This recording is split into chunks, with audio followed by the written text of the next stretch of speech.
Dear students, today we are dealing with class 12 atoms. This is very good for the engineering, JEE exams, NEET exams, etc. So, study well and take a note of everything and subscribe my channel also. Okay, first we will start with the class 12 atoms chapter. Mostly we are following the CBSE syllabus. Okay, so if you know about the atoms, first you have to know about the J.J. Thomson.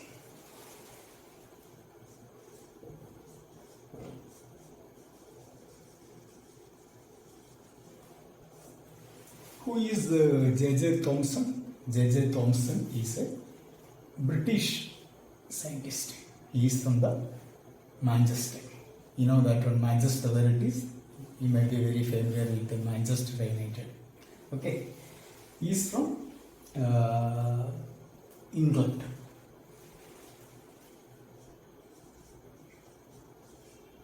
He born on in 1865.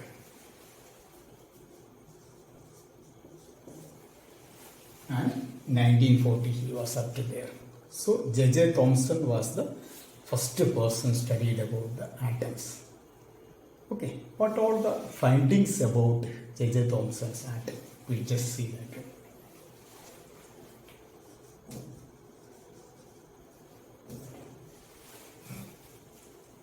In 1897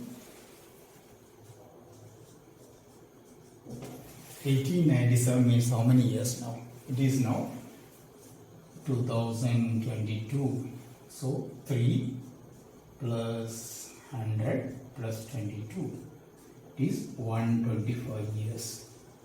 So we are talking about 125 years back story. So J.J. Thomson, he found out a study. According to that one, some findings he found out. What is the study is called as electric discharge through the gases. Electric discharge through the gases.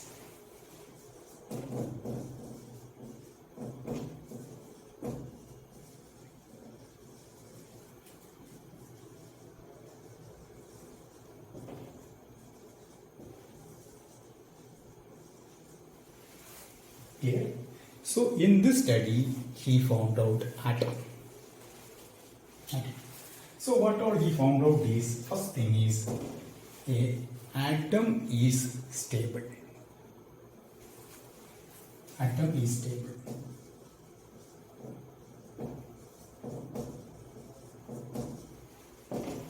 Second thing he found out, electrons and protons in an atom.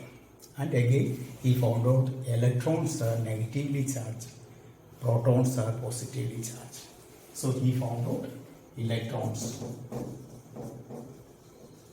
negatively charged, protons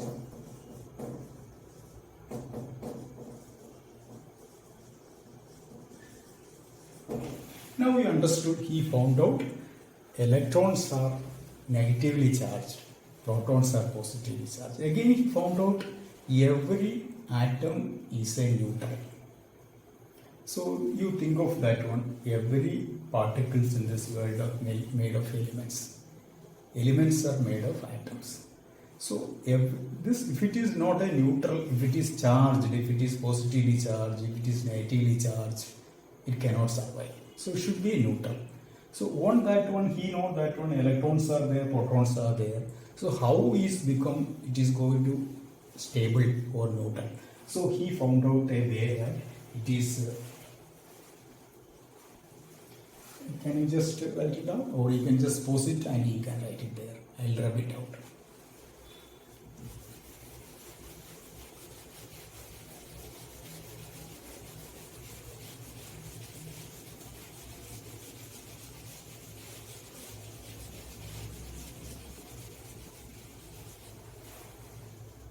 So he found out this is the Plum-Pudding method.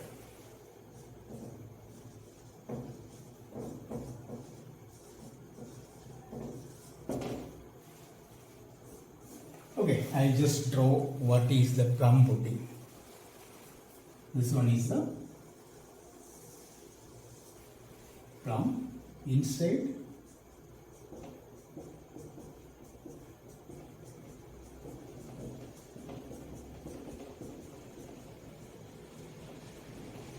full of positively charged particles are there. You see that one? It is a plum. It is full of charge. In between there are some negative charges. So these negatives are like a plum in a pudding. So this one is the pudding.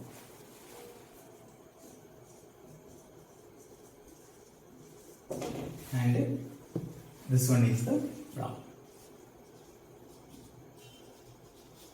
So he means to say that in this way the atom is become neutral.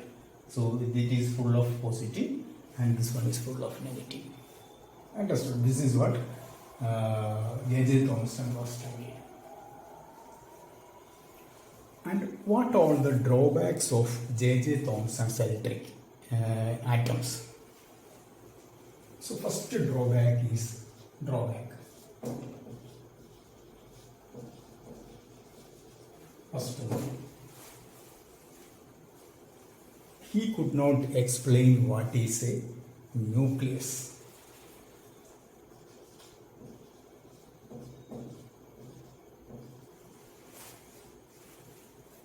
He could not explain a nucleus. Second thing is, he thought that all electrons arrangements are identical. So if this one is the arrangement and this one is electron the arrangement is identical for all the atoms, that was wrong. So there are two drawbacks are there.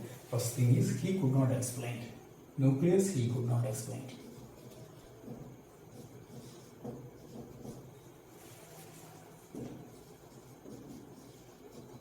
Second thing is the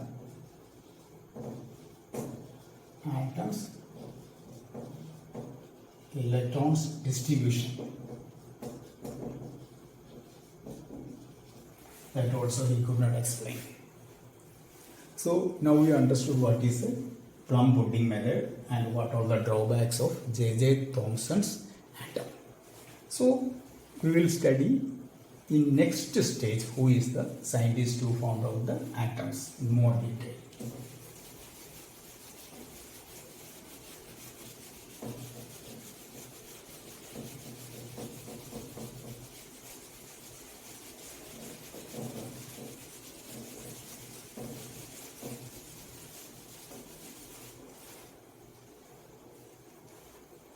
Now we are talking about this J.J. Thomson is now over.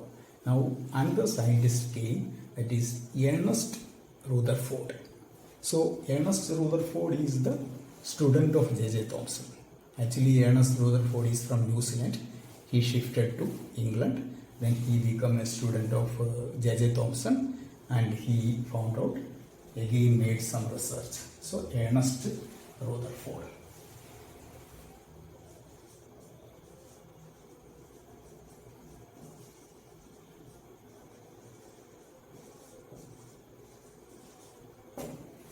Ernest Rutherford.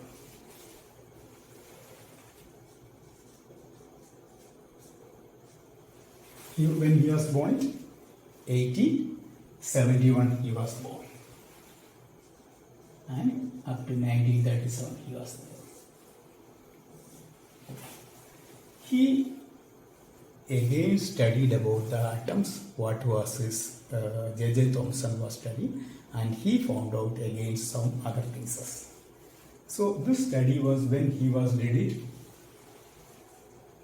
1908.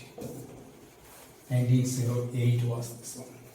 Okay, this study was happened, but still he could not do much more that, and he had two students. One student is called as Marsden and another one is called Hans Geiger.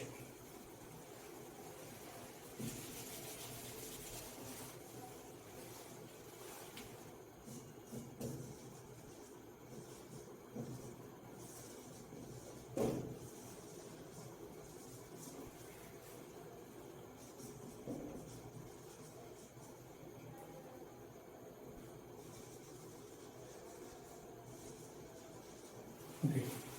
Hans Geiger and Ernst Madsen. These two students, when they were in their 20s, they not even got their degrees. That time they were doing research under Ernst Rutherford. So Ernst Rutherford is teaching them, and who is teaching Ernst Rutherford? J.J. Thomson. See the connections. That's why they all are made a research on atoms. So they made an experiment on the same atoms. Then they found out the nuclear model of atom. Okay, just remove this one.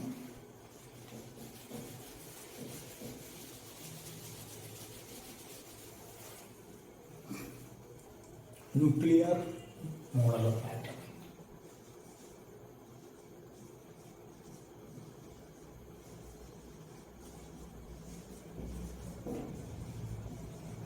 Why it is called the nuclear model of atom? Because J.J. Thomson's atom model was not explaining about the nuclear. So we will explain. I will just show what is nuclear and what is nucleus. Okay, we will just study that one. What is nuclear? Nucleus. Nuclear. What is the difference between nuclear and nucleus? This is nucleus is a singular. Nuclear is a plural. Like a plural. Man. Same. Man is a singular. Nucleus. A single nucleus is called a nucleus. So many nucleus is called nuclear. So, nuclear model of atom. So, everybody understood what is the nucleus and nuclear. Understood, no?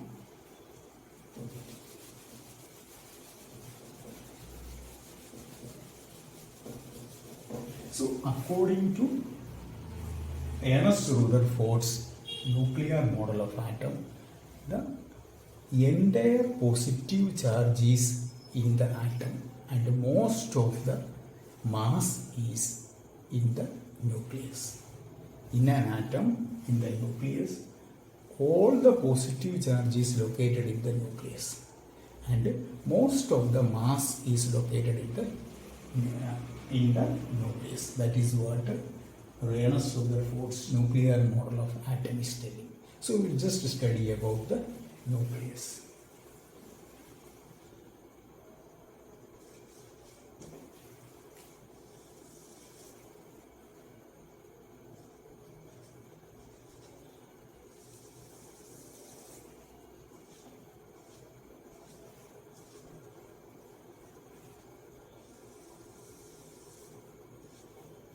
So, inside this one is the nucleus.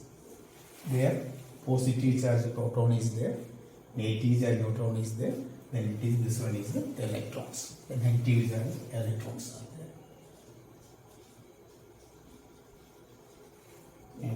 Negative, positive, neutral. So this is like nucleus is like a sun, and these electrons are like a planets. So this method is called again nuclear model of atom, or it is called a planetary model. Everybody understood because planets are revolving around the sun. The same way, this is also called planetary model of atom. Everybody clear?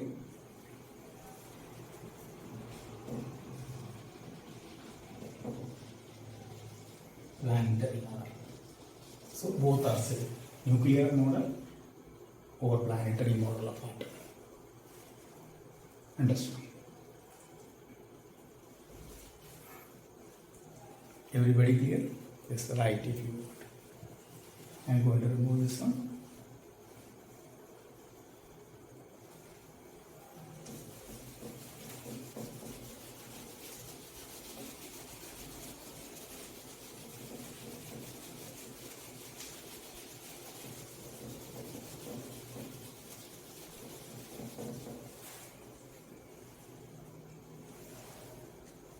Okay, what are the advantages and disadvantages of the Ernest Rutherford's nuclear model of atom?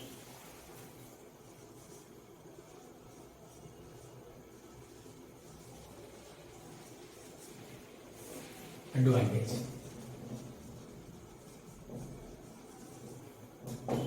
Advantage. What is the advantage? This advantage is the disadvantage of J.J. Thomson. So it is explained in the nucleus. It is explained in the nucleus. Remaining everything what all they explained, this is the advantage of nucleus. Understood. So what is the disadvantage?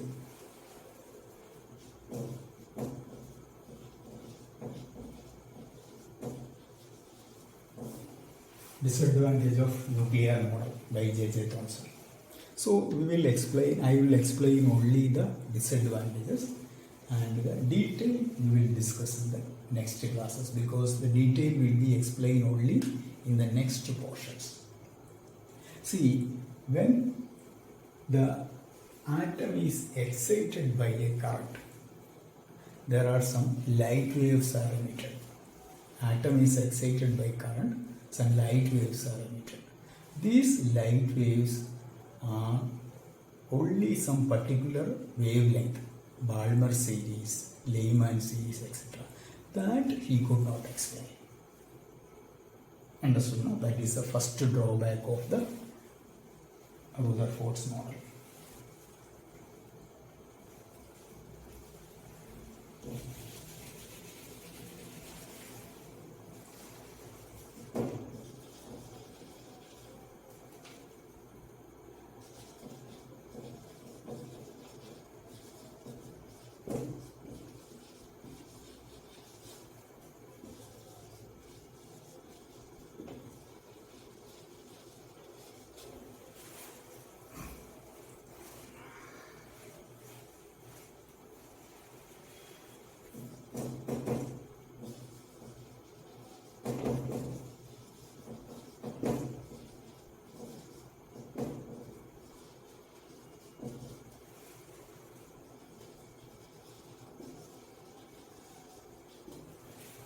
Okay.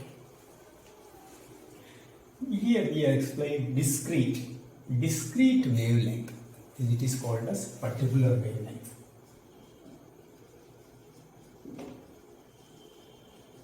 It is called particular wavelength. So when an atom is excited by an electric current, it is producing a light of particular wavelength only, that he could not explain. So we will explain what is the disadvantage of the second one. Okay, the J.J. Thomson's atom model, nucleus model, cannot explain the complex spectrum of a particular wavelength that an atom produces cannot be explained. A complex spectrum of a particular wavelength produced by an atom, it could not be explained. Second.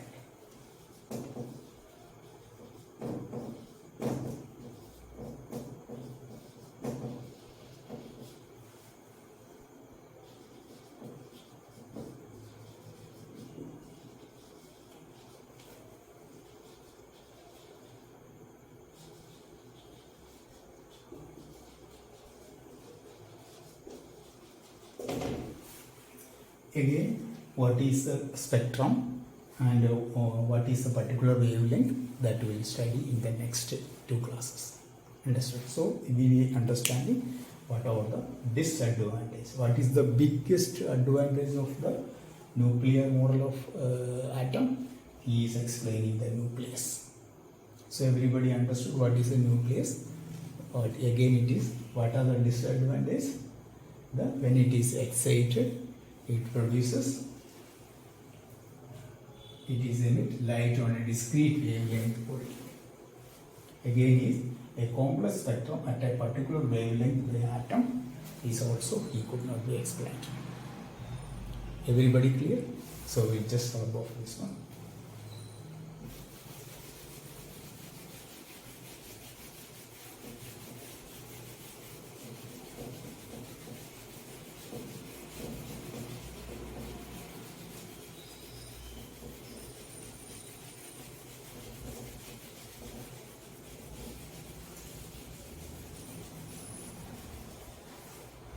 So we are explained early the Geiger-Marsden, these two people are studied about the atom. So how they are proceeded with that experiment we will just explain that one. Geiger-Marsden scattering experiment.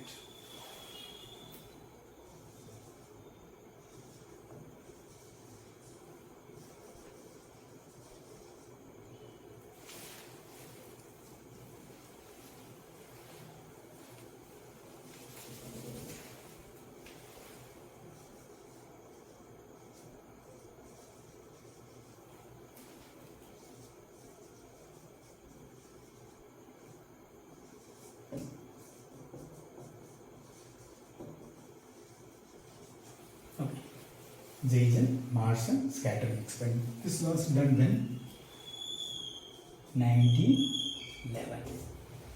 So this is the first Ernest Rutherford was done this experiment when 1908. Clear now? So again after that, around 3 years after, his students did it again and they found out the nuclear. So we'll just study about the Geiger-Marsden scattering experiment. Okay.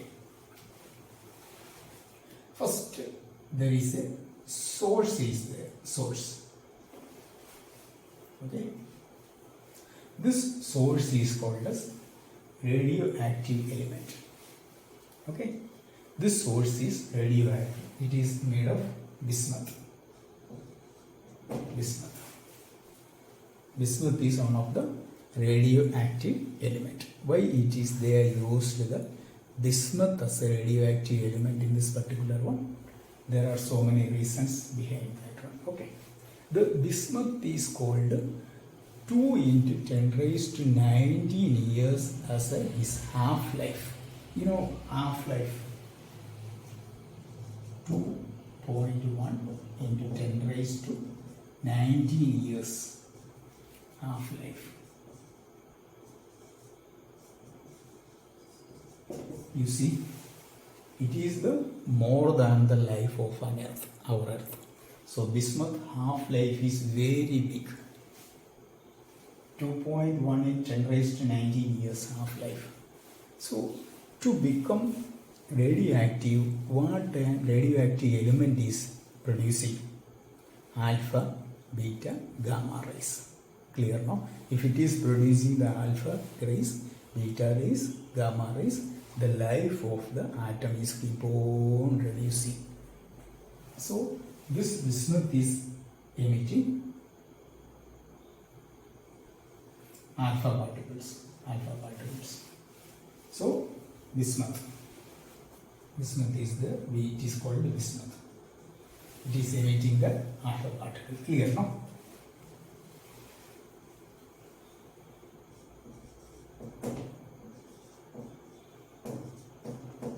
Okay. So everybody clear? Bismuth 83214. So we'll just explain what is 83 and 214. Mostly everybody knows, but I will still explain. Bismuth 83 214. Okay.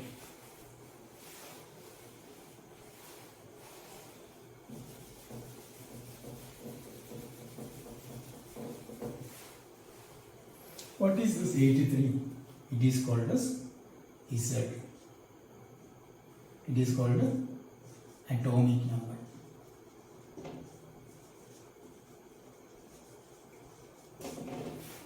It is the number of protons. Again, it is equal to number of electrons.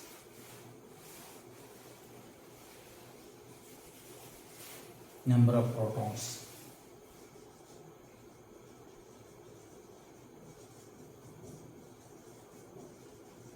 Is equal to number of electrons. It is called 83. So what is 214? This mass number.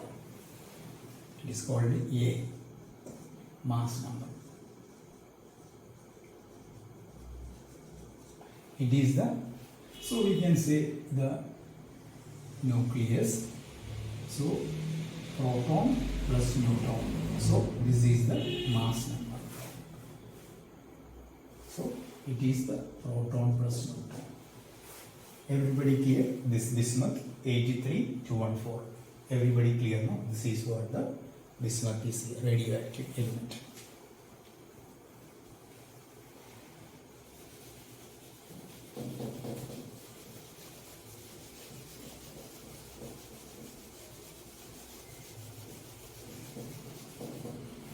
So this alpha particle, so it is emitted at a rate of 5.5 mega electron volt.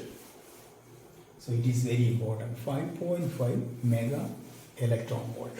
So you know that one, mega means 10 to the power of 6. Clear now? So electron volt, 1 electron volt is how much? Is equal to 1.6 into 10 to the power of 90 coulombs. Clear now?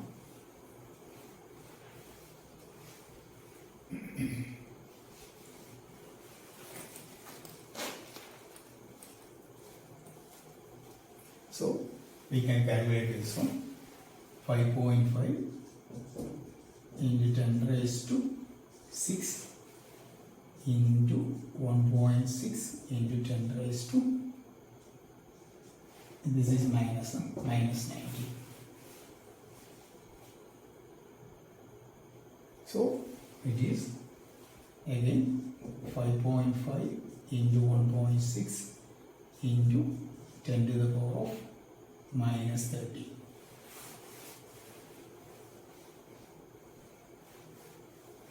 Clear now? It is 8.8 into 10 to the power of minus 30 coulomb. So this 5.5 mega electron volt is 8.8 into 10 raised to minus 30 coulomb. This is the SI unit.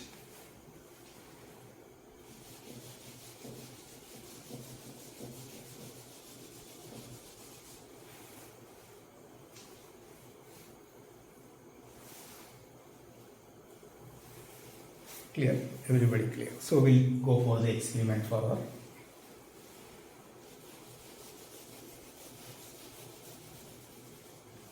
So this bismuth is there. Bismuth, I'll write here 83214.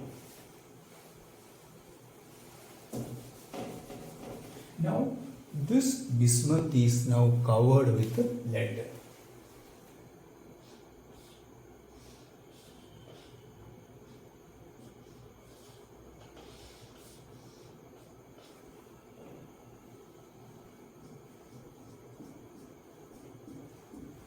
Lead.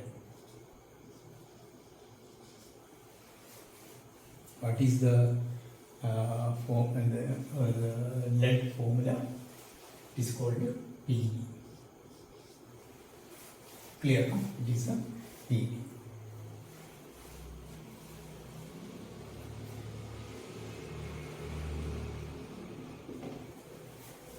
So everybody now understood what is 82.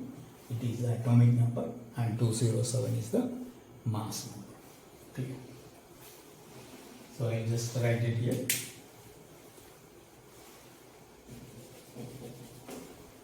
Okay. Now this alpha particle is again going. I am just again explain what is alpha particle. Alpha particle. Alpha particle is helium particle. 2, 4. Now what is 2? It is the number of protons and 4 is proton plus neutron. So how many electrons are there in a helium? So helium I am just explaining. 2 protons, 2 electrons, 2 neutrons. Everybody clear now? That is the helium. It is called the alpha particle. In this particular alpha particle, we are removing the electrons. So previously the helium was neutral. Now it is not a neutral because electrons are removed. So it is called as alpha particle 2 protons. So I am just writing 2 protons.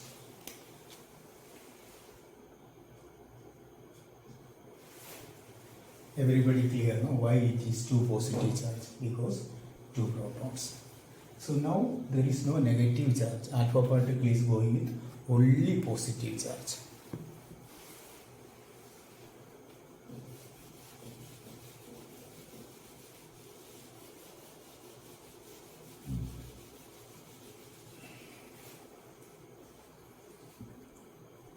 Now you see, again it can go like this and all. To avoid this one, they made it again some lead bricks.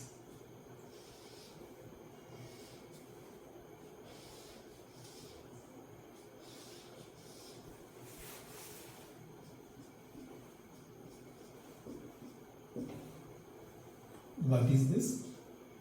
Lead. So if it is somebody is telling lead bricks, don't think it is like a brick. It is only 1 mm thickness.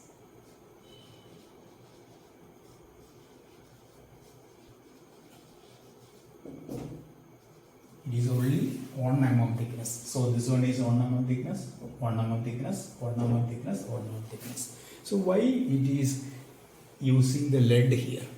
What is the advantage of the lead? You can see the lead, I already explained that one. It is 82 nucleus are there. That means number of protons are there. 82. Understood? No? Atomic number. So it will prevent the alpha particle, 2 positive particles. It will not allow whatever the hitting this will be destroyed. This will be gone. So only a particular ray will be going. Lead will prevent the alpha particle, and only alpha particle will go through a specific path. It will prevent the remaining all the outside wherever we don't want it. That's why we are using the lead here also. Lead here also. So we are pointing the ray in a particular way. Here we are going to put a gold plate.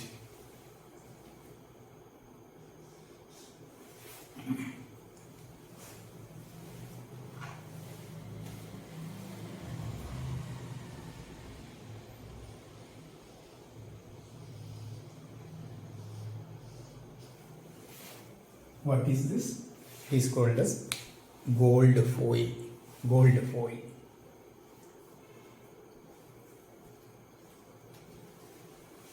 Gold foil.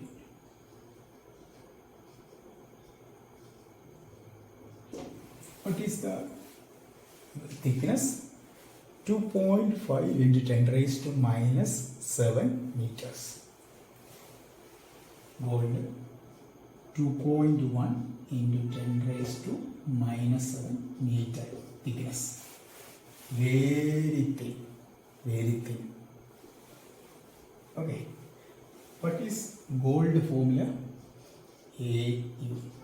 What is the atomic number and mass number? You can tell anybody? Atomic number is 79. Mass number? Yeah, mass number how much?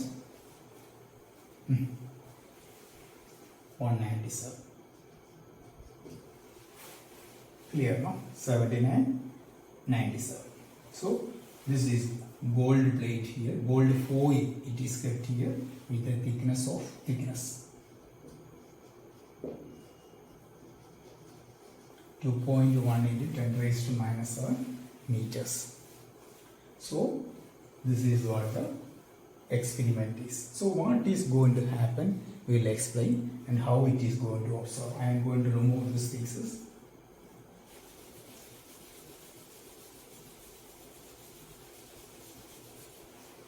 Okay, everybody clear up to here? Now from here we are going to put a screen here.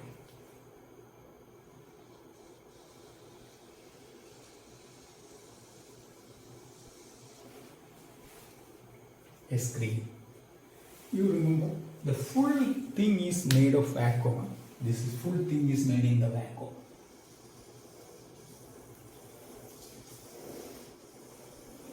Vacuum. The full experiment is happening inside a vacuum chamber. Okay? Gold foil. Why the Geiger-Marsden is used gold foil as a foil here to get the experiment? Because gold is like a, it is, you everybody understood how much is the atomic number? 79. AU 79. So how much is the alpha particles atomic number? 2. So you can see now He 2 4 AU 79, isn't it? AU 79. How much is 197? So we can compare now this 2 and 79. Now 2 people are coming from here. They are pulling the 79 people. Who will be most strong? 2 people pulling the 79 people. So 79 people will be most strong, no?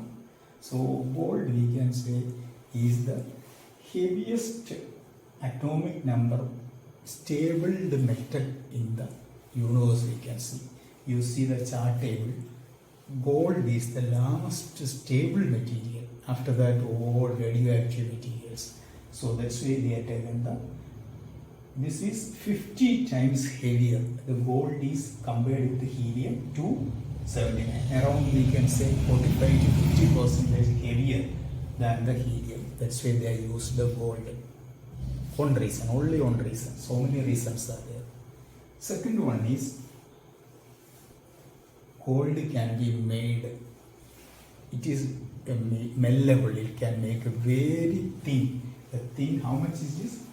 2.1 into 10 raised to minus 17 meters. Why it is made such a small? Because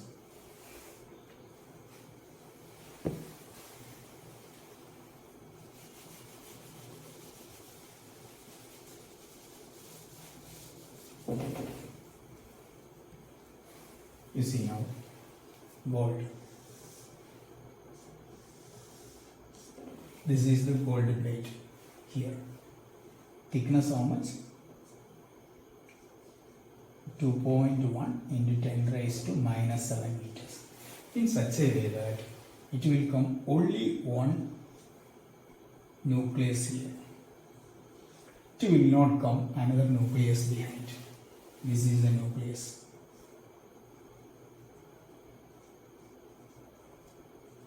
This is the nucleus. So this is the nucleus. So in such a way that there will not be a nucleus behind another nucleus. That's why the gold is made of this foil. So it is very thin like that. There will not be another nucleus behind that. Everybody clear now why it is used the gold?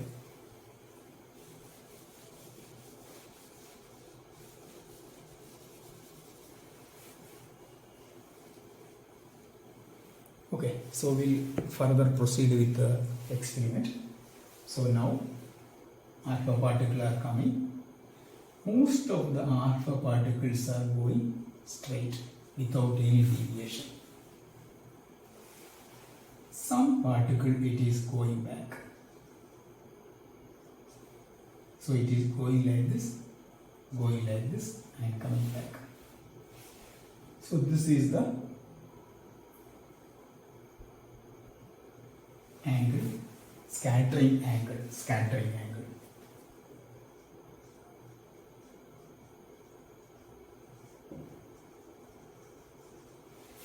Okay, so this is going like this and hitting here. So this screen, this is the screen. It is made of coated with the zinc sulfide. Zinc sulfide. We'll just write it there. So many things as we need to write. Zinc sulfide.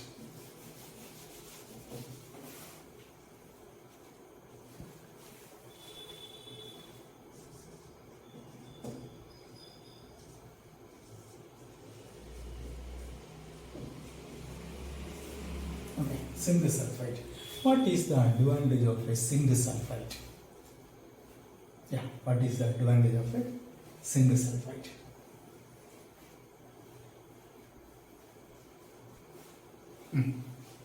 See, if you put a zinc sulfide material here, if any alpha particle comes and touch here, it will glow. So if you put a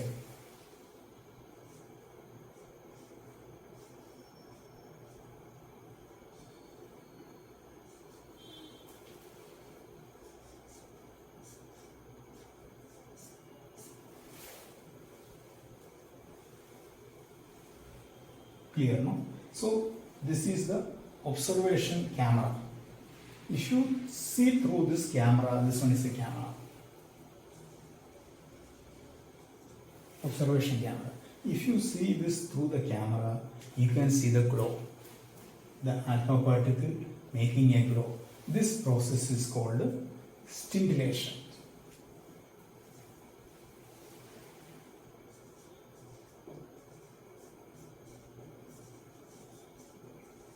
Scintillation. Scintillation means we can say it is like a spark. Everybody आप लोग सब देखा होगा welding work. Welding work में ऐसा होता है. So if you make a welding, the scintillation will start. Scintillation उसमें हो जाएगा. The same zinc sulfide, alpha particle इसमें hit हो जाएगा. इसके बाद में here you can see the scintillations. Yes. Spark will come here, the spark will come here, spark will come here. So that's why they used zinc sulfide. Again another thing is that zinc sulfide is transparent. It is transparent. First one they are making alpha particle will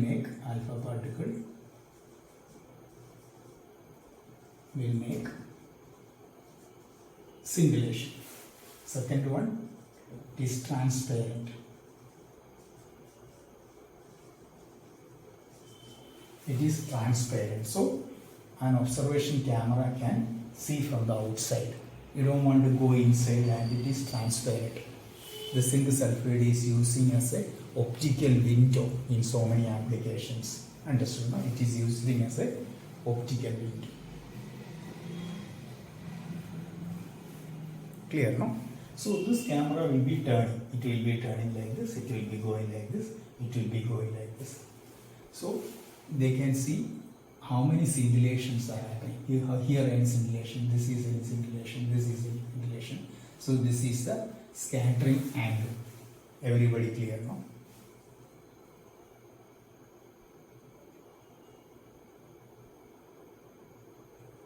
Clear.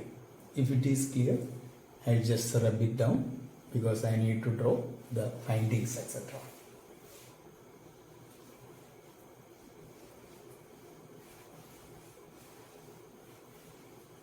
If you want, you can just write it down.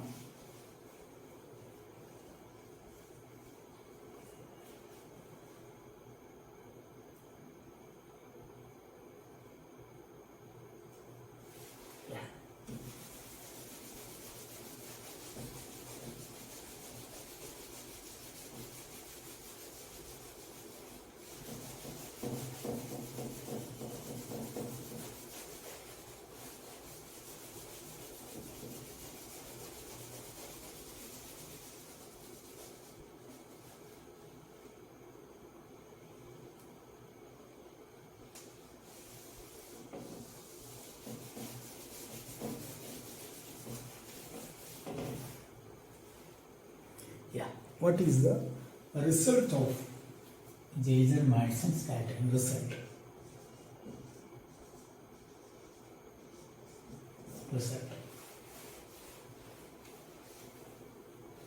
So first result they observed is 0.14% of the alpha particles turn more than 1 degree. Clear now? They found that 0.14% of the alpha particle turn more than 1 degree. So what we can say, in other words, 99.86 percentage not turned, not turned at all, it is straight. Yeah, 0.99 percentage, how much is that?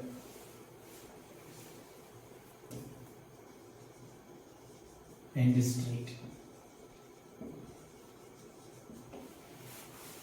So first result, 0.14 percentage of the alpha particle turn more than 1 degree. That means we can say 99.86 percentage went straight. You see that one, this is go and heat. Only 0.14 percentage turn more than 1 degree. Clear?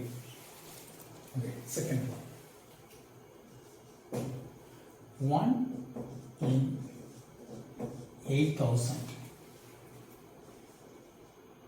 alpha particles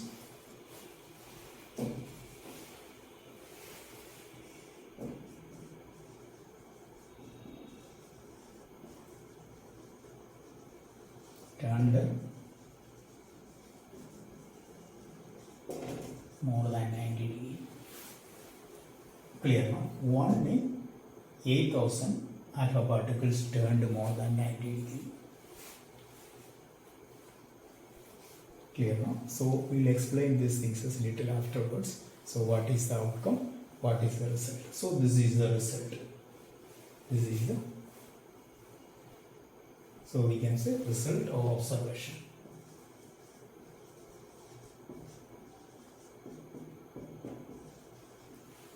Observation.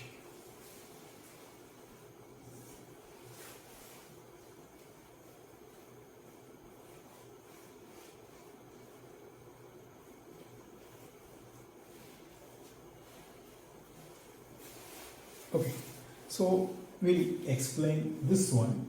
We'll just make it a graph, then see according to that one how it is going to come. I'm going to remove that one.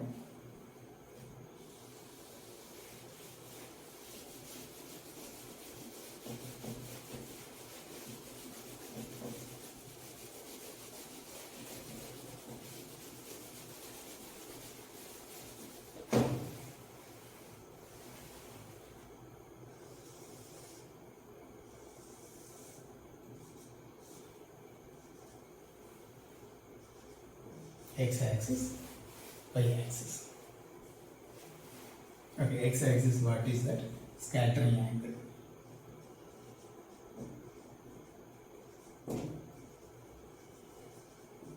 In degree.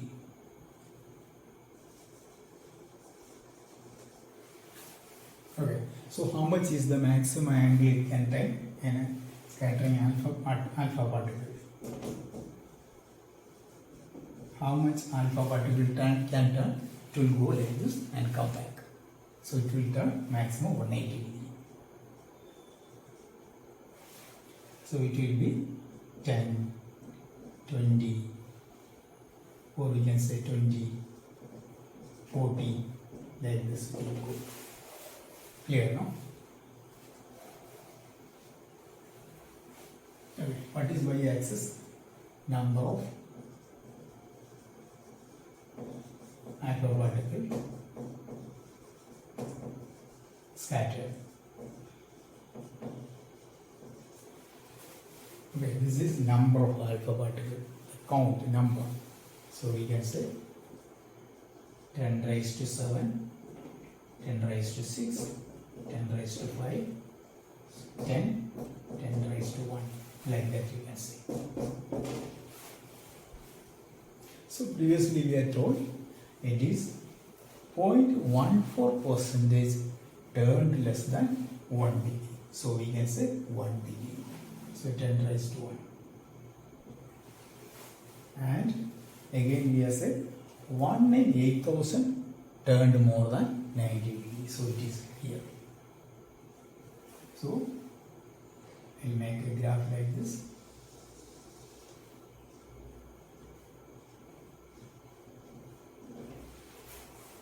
Here now. So 0.14% turn more than 1 degree. So this point, these 2 points are very important. So this is the point, 0.14% turn, and this is the percentage, 1 in 8,000.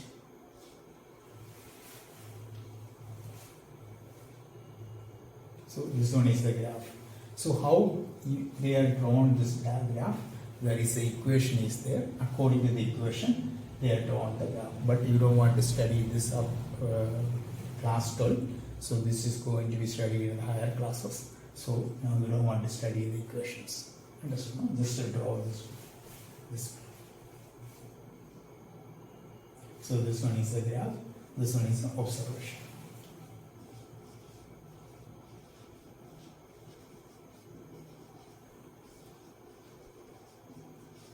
Observation.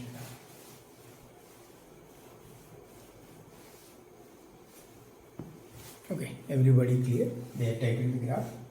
So I'll explain you now how they have found out the nucleus.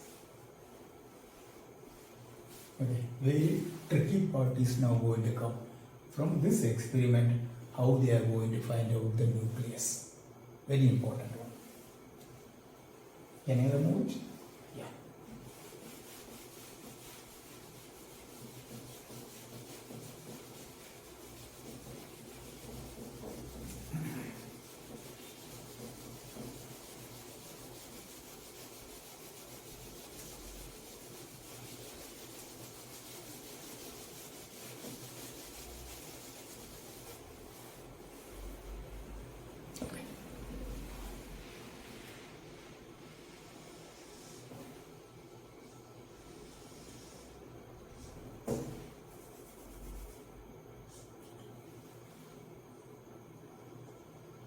Okay, now everybody understood what is this one? This one is a gold foil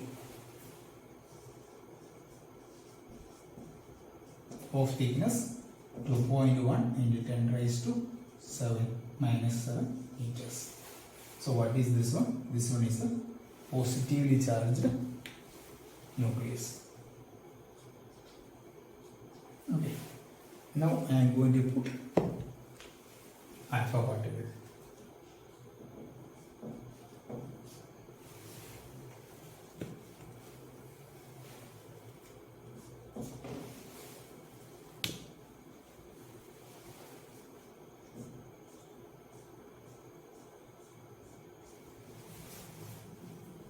Alpha particle.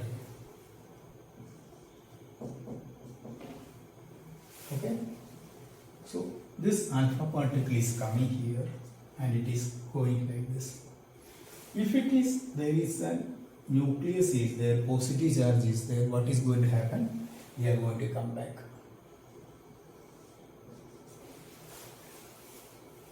If alpha particle comes like this and it is very near, then it is going to go like this.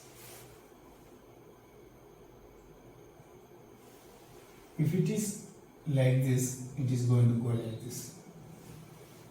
If it is like this, it is going to come like this. Clear, no?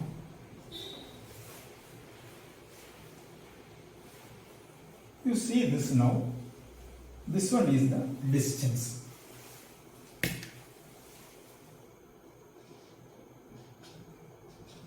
This one is the distance. So we can say this one is D1, this one is D2.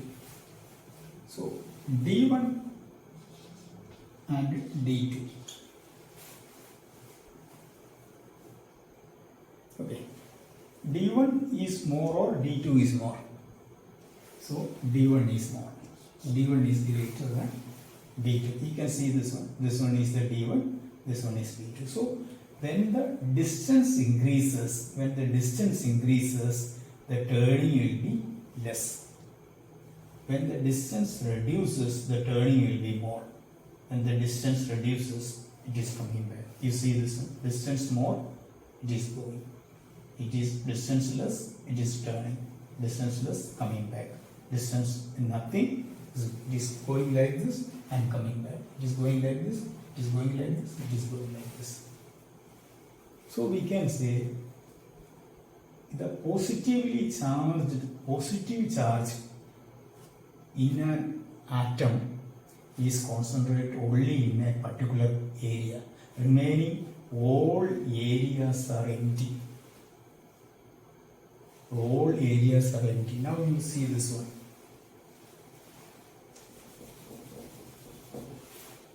I am putting a screen here. Now one particle is coming and hitting here. Understood now? So another particle is coming and hitting here. So from here we can find out the distance. From here we can find out this one is not coming at all. From here we can find out the size of the nucleus. From this experiment you can find out the size of the nucleus by measuring the angle of deviation. Everybody clear now how we are finding? See, this one is going hitting here, this one is going to hit here. So by measuring the D1 and D2 you can find out the diameter of the size of the nucleus, size of the atom. Clear now?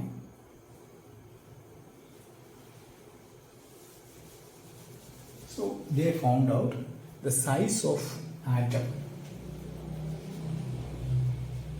Size of atom is 10 to the power minus 10 meter. The size of nucleus.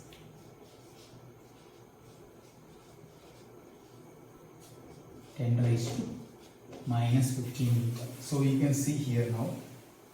I'll just write it. This is 10 to the power of minus 15. This is 10 to the power of minus 10. So I am just reducing minus 15 minus 9. So minus 15 minus 10 raised to minus 10 is 10 raised to 5. So we can say 1, 2, 3, 4, 5. So the nucleus is compared with the atom is 1 lakh 10 raised to 5 times bigger or smaller.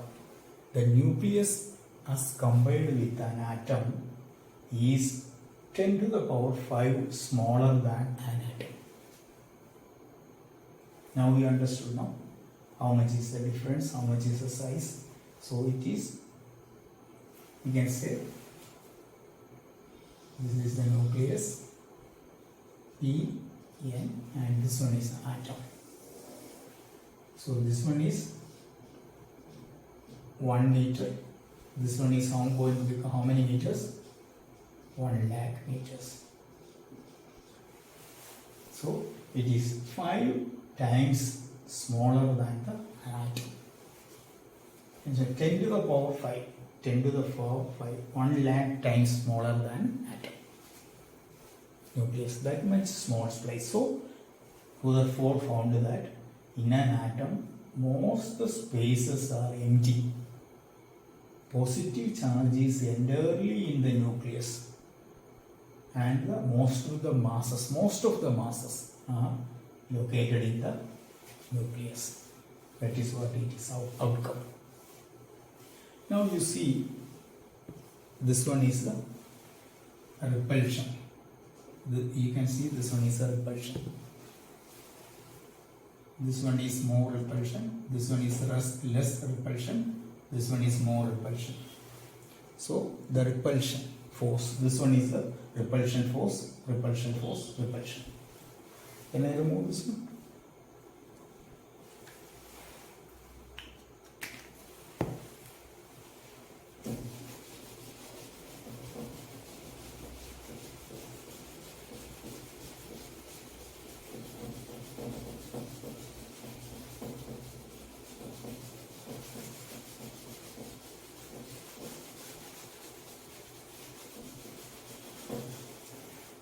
So I am just writing again the repulsion force.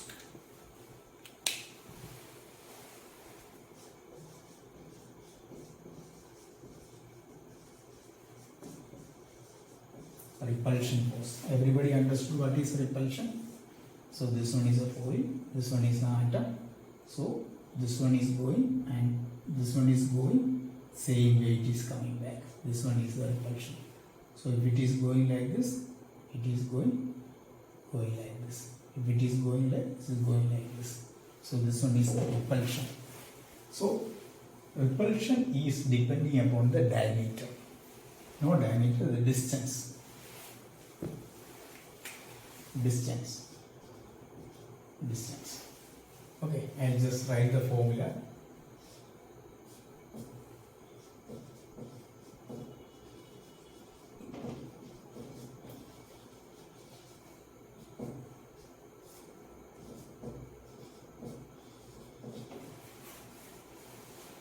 Yeah, how will it going to be? 1 by 4 pi epsilon 0.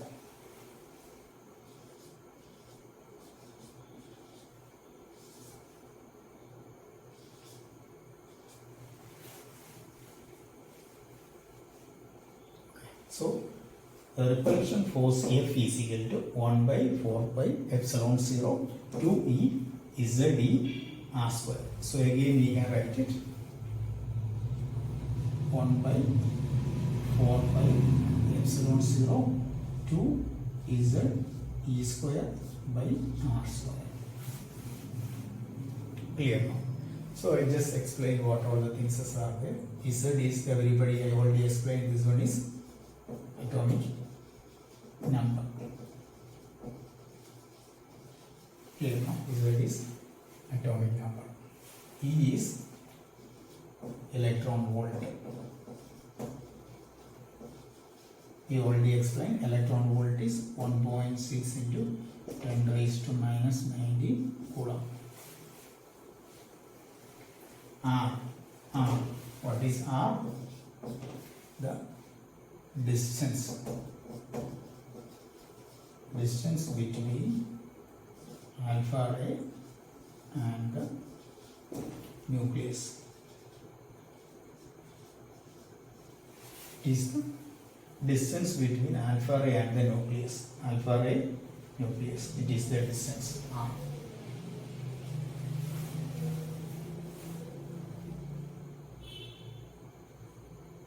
Clear now? And again 1 by 4 by epsilon 0. So we can just write it a single word. 1 by 4 by epsilon 0 is 9.0 into 10 raised to 9 Newton meter square per coulomb square. So it is going to next class we are going to solve a problem regarding this one. So this is the formula we are using. From here we can see this one. Force is directly proportional to atomic number. If the atomic number increases, the force is going to increase. The force is inversely proportional to the distance. The distance increases, the force is going to reduce. The repulsion is going to reduce. Understand? The force reduces, the distance reduces, the force is going to increase. So it is very important that the distance and the force relations. So they are inversely proportional. The force is inversely proportional to the diameter distance square. So it is very important. K into, or F is equal to K into 1 by epsilon square R square. So it is very important, that one. Everybody clear this one? Thank you for watching my channel. I'll come with more good videos. Next, continue with the items. So keep watching. Please subscribe my channel. Thank you very much. I am your friend. Physics, chemistry, biology, all I'll explain. Thank you.